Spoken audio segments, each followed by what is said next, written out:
कीर्तिपुर हत्याकाण्डका मुख्य योजनाकारमाथि प्रहरीको इन्काउन्टर। भाग्न खोज्दा सुजन शाहीमाथि चल्यो गोली। विपिन घिमिरेको हत्यारा अन्ततः प्रहरीको फन्दामा।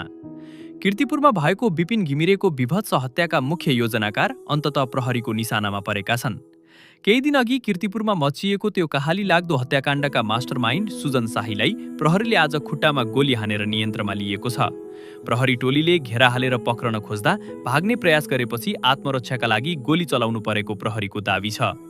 विपिन घिमिरेको ज्यान लिने ती क्रूर योजनाकार सुजन शाही अहिले प्रहरीको कडा घेराभित्र घाइते अवस्थामा रहेका छन्। हत्या गरेर फरार रहेका अपराधीहरूलाई कानूनको कठघरामा उभ्याउने यो प्रहरी अपरेसनले यतिबेला सिङ्गो उपत्यकामा ठूलो तरङ्ग पैदा गरिदिएको छ। अपराधी जतिसुकै शक्तिशाली भए पनि प्रहरीको गोली र कानूनको पन्जाबाट उम्किन सक्दैन भन्ने कुरा आज फेरि प्रमाणित भएको छ। हत्यारा सुजन शाहीलाई प्रहरीले गोली हानेर नियन्त्रणमा लिएको यो साहसी कदमलाई तपाईँ 100 मा कति नम्बर दिनुहुन्छ?